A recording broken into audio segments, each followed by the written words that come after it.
E olha só, a Polícia Federal faz a Operação Bulk de combate ao tráfico internacional de drogas no Aeroporto Internacional de Guarulhos, em São Paulo. 18 funcionários são alvo de prisão. Ao menos 14 pessoas já foram presas. Os policiais federais foram ao Aeroporto Internacional de Guarulhos para uma mega operação de combate ao tráfico internacional de drogas. A ação envolve funcionários terceirizados que trabalham no Aeroporto Paulista. Segundo a investigação, os funcionários investigados atuavam na área de pista do aeroporto e com os carrinhos que dão acesso à aeronave. A Polícia Federal informou que eles colocavam as malas com as drogas direto no porão do avião, escapando da fiscalização e do raio-x da polícia. Ao todo, os policiais cumprem 23 mandados de prisão preventiva decretados, além de 24 mandados de busca e apreensão.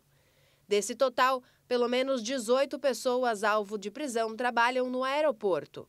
Os policiais cumprem os mandados na capital paulista, em Sorocaba, na Praia Grande, em Guarulhos e também em Portugal.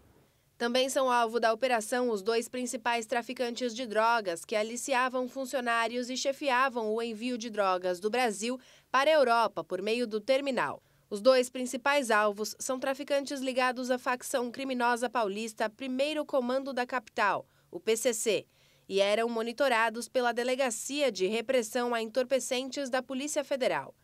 A Justiça também determinou o bloqueio de 53 milhões de reais em bens dos envolvidos, como dinheiro em conta, imóveis, veículos e aplicações financeiras.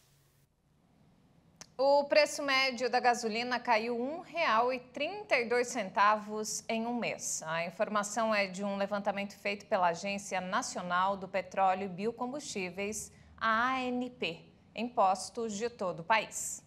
A pesquisa foi feita entre os dias 10 e 16 de julho. O valor médio do litro ficou em R$ 6,07, uma queda de 17,9% na comparação com o levantamento feito entre os dias 19 e 25 de junho, quando o preço estava em R$ 7,39. Em números absolutos, a diferença foi de R$ 1,32. A queda é efeito da redução do ICMS, o Imposto sobre Circulação de Mercadorias e Serviços nos estados. O tributo está limitado agora a 18%. Antes da lei aprovada pelo Congresso, cada estado tinha autonomia para determinar a taxa sobre o combustível. Especialistas acreditam que essa tendência deve continuar. E a expectativa do governo federal é que a queda chegue a R$ 1,55 no preço do litro. O estado que apresentou a maior queda foi o Rio de Janeiro, com redução de R$ 1,74. A menor redução foi no Maranhão, com diferença de 76 centavos. Em São Paulo, a redução foi de R$ 1,08. E falando sobre saúde, a cidade de São Paulo iniciará a vacinação contra a Covid de crianças de 3 a 5 anos com comorbidades, deficiência ou indígenas a partir de amanhã. Segundo a Secretaria de Saúde do Estado, ainda não é possível iniciar a vacinação de todos dessa faixa etária porque a capital não tem vacinas suficientes em estoque. O anúncio acontece quase uma semana depois da aprovação da Anvisa do uso emergencial da Coronavac para vacinar crianças de 3 a 5 anos contra a Covid. Ao menos 6 capitais começaram a vacinar crianças de 3 anos ou mais contra o coronavírus. São elas Fortaleza, São Luís, Belém, Boa Vista, Manaus e Salvador, assim como o Distrito Federal. Além delas, o Rio de Janeiro continua a aplicar a vacina em crianças de 4 anos e as crianças de 3 anos devem começar a ser imunizadas amanhã. A Organização Mundial da Saúde alertou hoje sobre uma nova onda de Covid na Europa, que vive uma situação semelhante à do verão de 2021 no hemisfério norte, com quase 3.000 mortes por semana pela doença. E pediu aos governos que se preparem para o desafio do próximo outono e inverno. E ainda falando sobre o assunto, o chefe da Federação Internacional da Indústria Farmacêutica fez um apelo para que o mundo se prepare melhor para as próximas pandemias. Diversos países têm apenas 10% da população vacinada, apesar da abundância de imunizantes. Tomás Coeni, chefe da entidade, afirmou que mesmo agora, quando há abundância de vacinas disponíveis, muitos países têm uma taxa de vacinação de apenas 10% da população. Diante desta situação, a federação pede a todas as partes interessadas da comunidade mundial que desempenhem um papel para garantir o acesso a futuras vacinas, tratamentos e diagnósticos. Coeni afirmou que a indústria não pode agir sozinha e que é preciso que os países ricos estejam dispostos a afirmar que não podem se abastecer exclusivamente. Por isso, a federação propôs reservar uma parte da produção de medicamentos e vacinas em tempo real para distribuição a populações prioritárias em países de baixa renda. Apesar disso, a entidade defende o respeito aos direitos de propriedade intelectual. Depois de quase 2 anos de negociações, em junho, a Organização Mundial do Comércio permitiu o levantamento temporário das patentes que protegem as vacinas contra a Covid-19, ato simbólico muito criticado pela Federação da Indústria Farmacêutica.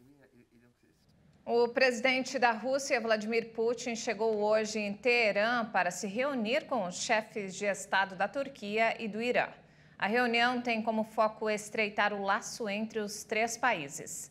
A viagem do chefe russo é a segunda desde o início da guerra na Ucrânia.